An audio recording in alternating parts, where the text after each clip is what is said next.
I think what is really interesting about the new school is that the type of space that provides you enough room for you to create the skill set that you decide to create, and at the same time gives you a practice of how to deal with grants, how to deal with research, how to deal with you as a practitioner independently. I think all of those conversations came to me when I started studying at the school, and it's something that I'm very grateful about.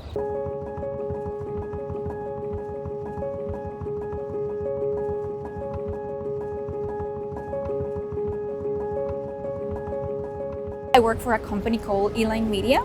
We are a developer and publisher of social impact games. We're better known for games like Never Alone and Beyond Blue. We won actually a BAFTA for Never Alone, and we partner with, we actually co-created the game with our partners in Alaska. It's called CITC, the group that we collaborated with. And the goal of the game was to bring attention to an Alaska native and bring it to a global audience. And with Beyond Blue, we collaborated with the BBC, and it's an ocean exploration game. I'm the CEO for Equality Texas, which is the largest statewide organization focused on LGBTQ equality here in Texas. We have over 100,000 followers, people who engage with us on our email list, who want to educate, engage, and mobilize when it comes to defending the rights of LGBTQ people here in Texas. And during legislative years, it means that we champion pro-LGBTQ legislation, and we fight all the anti-LGBTQ legislation that is filed at the Capitol, which is not that far behind us. I had been struggling with substance abuse for a while, and in 2019, after trying many different types of inpatient programs and outpatient programs that were public, I decided that I wanted to figure out how to deal with my addiction through writing and artistic expression, because nothing else was working. And I ended up writing a story about my journey as an immigrant and as a substance user and as a queer person, and it turned into a media installation. One of those aspects that was created was the idea of a mobile app, something that was for everybody to have access very easily in isolation, coming from the perspective of what happens when you have cravings and when you don't have access to talk to anybody. What happens if you have an app, if you have a medium that allows you to just release this? I run my company, it's called Carbon Better, out of Austin, Texas. We're about 30 people these days, and we're trying to help other companies decarbonize. The new school is an awesome experience for me. I really learned a lot from my classmates. We really pushed each other to kind of challenge what we thought previously. My classmates were so inspiring and talented. I can't say enough that they truly made my new school experience.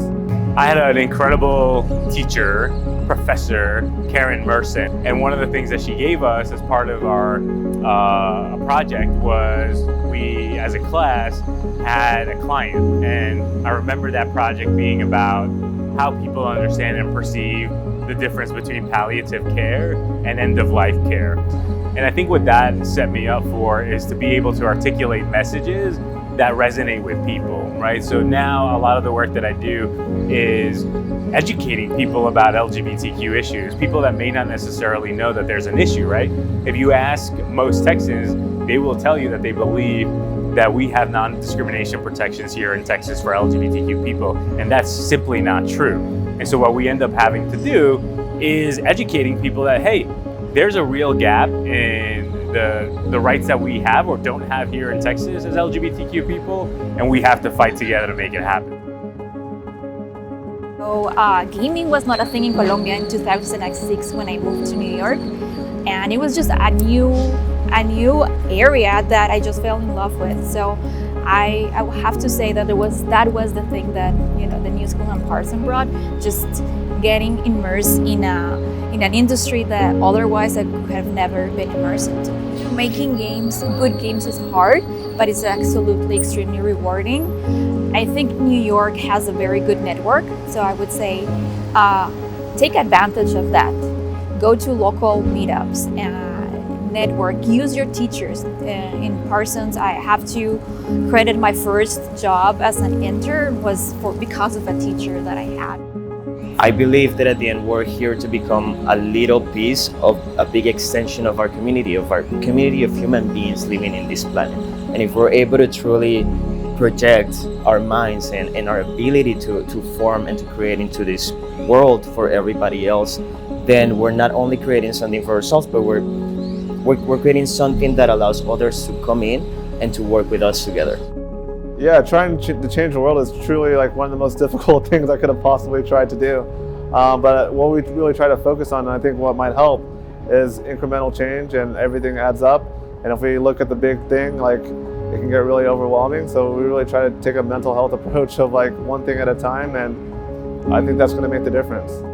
I would say to anyone that's interested in doing policy work, there's no other institution where you'll learn how to think big, how to take theory and put it into practice in ways that resonate with you and your authentic spirit than the New School.